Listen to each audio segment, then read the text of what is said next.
Hey adventurers, so today is going to be another book review. This is going to be for Bone Shroud by Andrew D. Meredith. So Bone Shroud it's a high fantasy, it's an epic fantasy. There's a lot of adventure and travel and movement through the world, and there's a lot that has to do with religion in this series. The Bone Shroud is book 2 or volume 2 of the Kallattian Saga. I should mention that as well.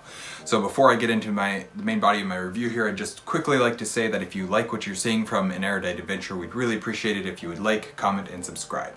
Alright, so Bone Shroud, as I just mentioned, it's volume 2 of the Kallattian Saga. This book continues pretty much right where we left off in Deathless Beast, which is volume 1. The characters that we were introduced to in Deathless Beast and that we watched grow throughout volume 1 they're back. It's a continuation of the story, and their stories also are continuing. Sometimes they are continuing in ways that are kind of not unexpected, but they are done in a way that feels natural and right for the characters. And I think actually, based on what I have talked to or heard while talking to or listening to Andrew D. Meredith talk, this is kind of how the writing process went for him as well. He wasn't really expecting the characters, some of their storylines, to go the way that they did, but that's just kind of what happened with them. And I appreciate that, because I see that happening in stories that I tell or that I am working on for myself as well, that sometimes things just happen on their own and you don't really get a say in what the characters decide to do. So the world continues to be fleshed out, and we are seeing new places and creatures. In fact, a little animal companion is actually introduced in this one as well. And that's, of course, I love animal companions.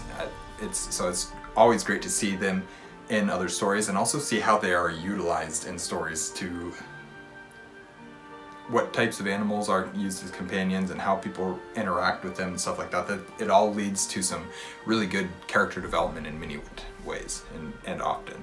So in this book, as I mentioned, it's a continuation of the story that happened in volume 1, and because of that, Jenid Brostein is one of the main characters still, and it's one of probably my favorite character in the series, largely due to how important his faith is to himself, and seeing someone who truly believes in what they believe. And that's, of course, use the same word in the one sentence twice can be a little bit confusing to understand, but this idea is something. So I've heard this phrase, this question asked: do you really believe that what you believe is really real? And of course that it's a question designed to make you think and to question whether or not what you believe in is what you actually believe. And so seeing how it's applied to, of course that phrase probably wasn't intended specifically in relation, or wasn't used specifically in relation to this character. I've heard it from other things. But just that idea, it made me think, and it's part of why I love Jenid Brostein as much as I do, is because that's his whole character, is trying to find deeper faith, trying to get to the point where, yes, he really believes that what he believes is really real and all that, but he wants to, although he's human and he still makes mistakes, he's striving to do what's right. And I just really appreciate seeing that from a character. But of course, also we get the continued development for the Clouds, and they're great siblings. I love sibling dynamics in books because we don't really get that often enough. And there's just so many other important characters that we see and that we see grow in this book, and I really appreciate. I love seeing good character growth as well as good storytelling, and oftentimes those two go hand in hand. In this book, though, Meredith is once again able to spin a wonderful, real tale of life, adventure, and faith. You just enjoy being in the world and seeing these stories happen. As with Deathless Beast, which is volume 1, as I already mentioned, the focus on the reality of faith and the interaction with religion is not only incredibly well done, but also extremely refreshing. So rarely is religion portrayed in a positive light nowadays, and most of the time those who are religious are portrayed as hypocritical zealots, causing more harm than good, and often just being straight up horrible people in the name of their religion, or using the name of their religion and not actually following the tenets of that religion. Unfortunately, there are many people in real life like that, and even that aspect is reflected in this story, in this world. But there's also the good people who, in their religious beliefs, strive to do what's right. And that's what we see most of in this book. Not always. There are some characters who are not really following the religion properly, I guess you could put it, and are taking it too far in many aspects. And there's also the people who just pretend that they are religious.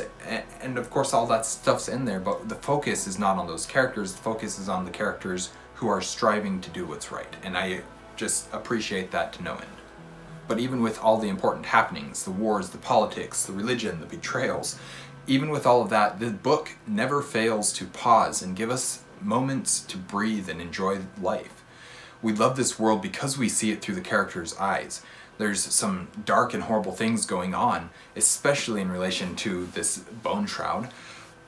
But although those things are there, we can also find the beauty in the normal, everyday moments of the lives and the landscape, the nature around them as they go, in this animal companion.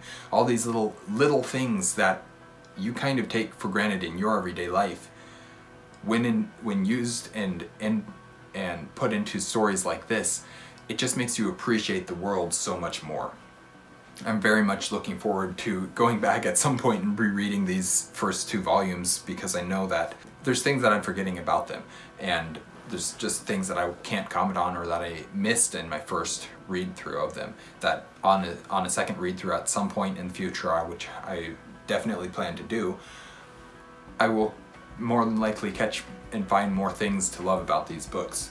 I don't know when volume 3 is coming out. I'd have to talk to Andrew Meredith about that, but I want to say he wants it this year sometime, and that's cool. I'm excited for more of his works. I need to read his Needle and Leaf series, which is his other series. Thrice and Fourscored are the 2 books in that series at the moment. So that is my review of Bone Shroud by Andrew D. Meredith. Thank you guys for watching an Erudite Adventure. We post videos every Monday and Thursday, and our social media is linked in the description down below. We will see you guys again soon. Stay well.